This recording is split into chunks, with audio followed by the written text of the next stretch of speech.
I'm going to skip over part B, which is how we were able to finance this building with very little cash in. But very quickly what we did is we were able to convince a lender and the lender's appraiser that the expenses of $37,500 were too high.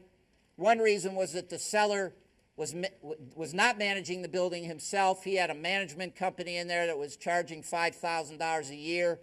We say to the bank and the bank's appraiser, we're going to do that ourselves. The expenses should be not $37,500 but $32,500. And in addition, Mr. Lender and Mr. Appraiser, you are not going to believe that this seller, he's kind of an old timer, he wasn't as sharp as he should have been, agreed to an 8% cap rate.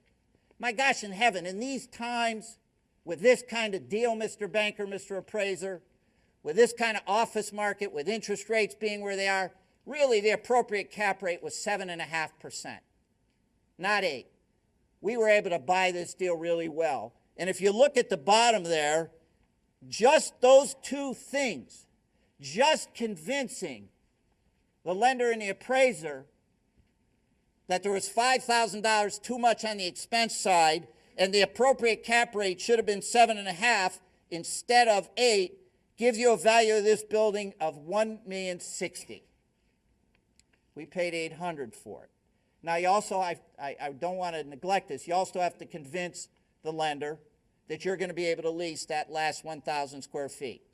So it's three things. You haven't touched the building yet. You haven't even gone in the building.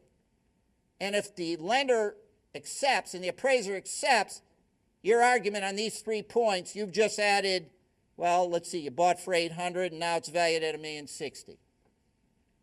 All right, now this is basic stuff, but understanding it is really, really critical if you're going to build on your knowledge and get into more sort of complex and advanced scenarios. Now let's fast forward 2 years. We've decided we want to sell our building. Oh, by the way, the result of convincing the lender that the value of the property is $1,060,000 is that you've just about financed out. You've cashed out. He's going to give you, say, 75% of $1,060,000 or a $795,000 loan. You bought the building for $800,000, so you pretty much have cashed out. Now, fast forward, we're now a seller. We have, in fact, lowered the expenses by $5,000. Some of our rents have rolled. Remember I said one lease comes up every year for the next couple of years. We've improved those just by $1 or so a foot. Not dramatic, not a big deal. We didn't go in and make wholesale changes to the building. We didn't even touch the building. We were just able to convince the tenants that rents had increased, and we were able to raise the rents by $1 a foot as leases rolled. We managed the building ourselves. We've now been able to cut the expenses by $5,000, increase the gross rents a bit. Our new NOI is $85,500. Now you all are the buyer. I'm the seller of this building. And here's what I'm saying to you. You know, I really bought this building well. I found an old timer. He'd had this building a long time. He sold me this building at an 8 cap rate. Can you believe it? My gosh in heaven, it's a 7 cap rate deal all day long. It's a great location. It's a good building. The economy's good. Everybody's interested in real estate. Now, just if I'm able to convince you of that, and I'm able to show you my new NOI, flip the page to page 3. I've now convinced you it's a 7 cap rate deal, and look what happens. They're 0.14. Dividing our new NOI of $85,500 by 7, we now have a value of the building of $1,220,000. So we've added about $400,000 of value in 2 years. What did we do? Well, we rolled some leases, raised the rents $1 a foot. We managed the building ourselves. That's a really not a big deal with 4 tenants, you know, collecting some rents and paying some bills. We convinced the lender that the appropriate cap rate was less than we paid when we bought. We convinced a buyer that the appropriate cap rate was less than what we bought, and we just added $400,000 of value. Remember my theme. How do we add value with the least amount of input? So understanding and mastering those techniques is critical. Now, this is a simplistic deal, but understanding these basic concepts is critical if you want there's an advanced deal where some buddies of mine, again, not doing a whole lot to the building, just understanding how to manipulate these concepts, were able to invest about $100,000 or $200,000 and make $3 million in an 18-month period of time. I write about that in the book. By the way, I don't care if you don't buy my book. I really am not here selling you on anything. I'm here because I'm frustrated and angry when I see these infomercials and people trying to make it all sound easy and risk-free. There are plenty of good books out there. So if I mention a book, it's not to persuade you one way or another. But you'll see the advanced concepts if you want to read that one, and really be a great way to test yourself. It'll be a really good way for you to see if you understand some of these concepts. All right, so that's sort of leg A of our 3 legs of what the successful real estate entrepreneurs ahead of us has done. Let's talk about leg B, strategies that successful real estate entrepreneurs have applied to make a lot of money with a minimum input to the real estate. All right, I need you to go back 40 years ago. You're in Seattle, Washington, and you learn about this big industrial building for sale. And it's empty or about to be empty, and the market value of the building is, let's say, $5 per square foot.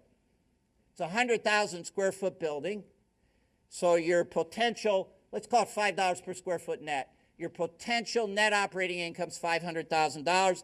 Let's say a cap rate for this type of building would be a 10, so the value of the building is about $5 million. So let's say you buy it. And remember, we're back 40 years ago. So you're walking through your building one day, and you think, whoa, boy, I hope I did the right thing.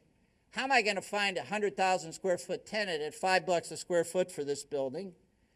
And you really aren't sure what to do next. And one day you get a call from your neighbor. And he says to you, hey, Bill, I got a whole slew of stuff in my garage, and I don't know what to do with it. You got that big 100,000 square foot building. You mind if I store some stuff in your big building? And I'll pretend I'm this smart guy 40 years ago. And I say, sure. So I go and I carve out a little area of the building, let's say 8 by 10. And I put some 2x4s in plywood or something. And I say, okay, here, use this little section. He says, how much? I said, how about $100 a month? Fine. He does it. He tells a friend of his, lives down the street. That guy calls me. Hey, I got so much junk in my attic, I need a place to store it. You got some more room in that big building? Sure. I make another 8 by 10 little cubicle. Cost me nothing. I decide, you know what? I think the rent should be $200 a month. I keep doing this. Eureka. I just invented the self-storage business. And what did I do to the real estate? Almost nothing.